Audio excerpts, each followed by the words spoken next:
Hello there. Slightly different video today, mostly because of the case that, well, as you might be able to see from the B-roll footage going on in the background, my partner's shower ended up breaking, and I've had to spend the last week fixing it.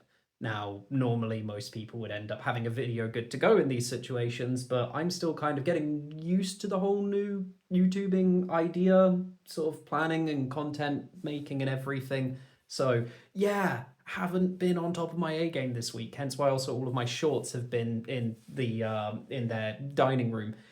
Basically, just haven't really been on top of things this week, and so it's just been a bit preoccupied, a bit all over the place. So yeah, this video instead a little bit different because the simple case that I want to make something for you guys, but at the same time I don't have time to plan everything out as I normally would and have my microphone equipment and actually spend time editing and coming up with all sorts of stuff. So instead, today we're going to be talking a little bit about the idea of having construction and everything going on in the games, because of the case that, well, that's what has been on my mind really for the last week and a bit. Being the case that, why don't we talk a bit about how we can use construction in our games as set pieces and potential interactions for our games? The main thing being the case that this entire job, just fixing this one shower, has taken me an entire week. I'm just one person who isn't a professional, who doesn't know what they're doing half of the time, and it's taken me that long to end up getting this made. What I would not give to have a wizard be able to come in and be able to just fling their wand around and be able to fix the entire situation for me. However, unfortunately, that doesn't exist. However, in our D&D worlds, it does. So most of the time, situations like construction and everything probably aren't going to be that common in our D&D worlds. However, when you think about it, towns, villages, cities, well, mostly towns and villages, outside of the main civilizations probably wouldn't have as easy access to a wizard who has access to the spells that they would need to be able to deal with construction work. Yes, in large capitals and major cities, having wizards around who could end up doing your plumbing for you might be a bit more frequent, a bit more a common a thing to see, but out in the boonies, in the middle of nowhere, yeah, I don't think there's going to be a wizard who's going to have prestidigitation ready at a beck and whim other than your party's wizard if they come rolling into town. So construction is probably something that would be going on out in the villages in the middle of nowhere, and we can use those for fun situations, such as imagine a church with a bell tower that's under construction, right? It takes a long time, it's going to require a whole set of people, and it's a perfect location to set up for a dramatic moment in our towns and villages. Maybe in the early set of the campaign when people are low level, it's a perfect location to have a cult rising up. Maybe they're using the old dilapidated church that needs renovations as the perfect spot for their local meetups, for their hangouts, for planning things. Maybe there's an old tunnel that's being normally used for people to get through a mountain. However, it's under construction at the moment, or maybe it's under repairs because there's been a cave in, and maybe instead a thieves guild has ended up taking up refuge in the place. It's been under construction for years because the thieves guild just scares away all of the people to actually fix the situation, and no one in the larger scale cities thinks about it too much, because why would they? There's lots of different fun situations what you can use construction sites for, and these can be super dramatic in how we actually have the gameplay going on.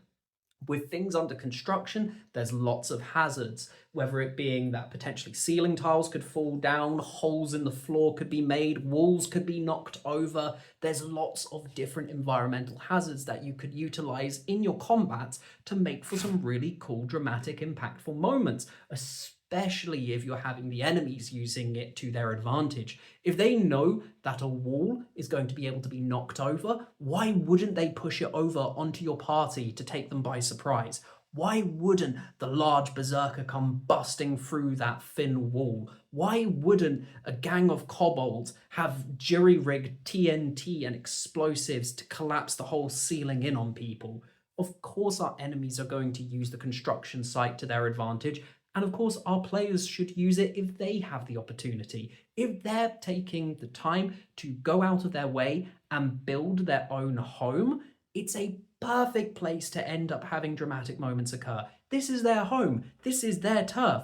This is something that they are wanting to build, and having your enemy show up where the party resides, always a dramatic moment, always super fun. So definitely a moment that we should be throwing into our games if our players are taking the time to build their homes. If it's already built, maybe it needs some repairs, and so there is that downtime where the house is under some maintenance.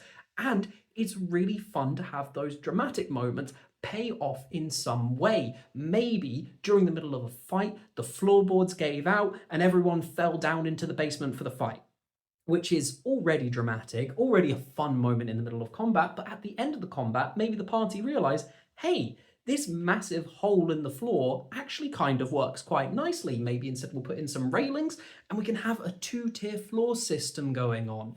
There's lots of different fun ways that we can utilize construction and repair moments in our game without having to think too hard.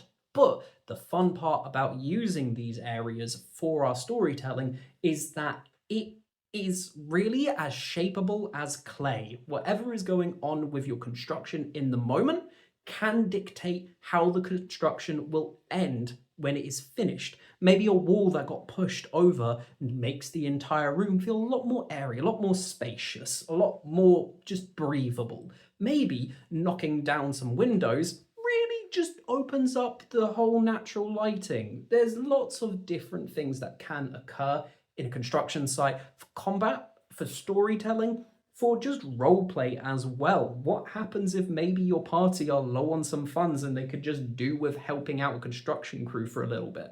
It's all very simple, just requiring a few athletics checks here and there, but it can really pay off in the long run because of the case that, hey, now they know a crew of people who can do construction. So maybe if they are wanting to go ahead and build that home that they've always envisioned, they'll be able to get a discount. There's lots of cool things. But either way, I'm sorry that this video is a bit different from what I normally end up doing. It's, again, just sort of time, and this is the best I could end up doing. I'm recording this literally at 4:20 on the Friday, so believe me, this is all rather short notice.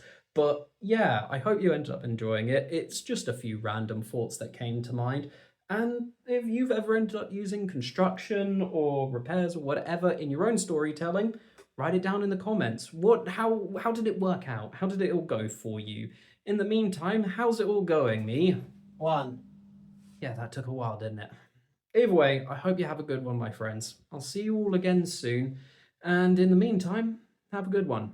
Bye-bye.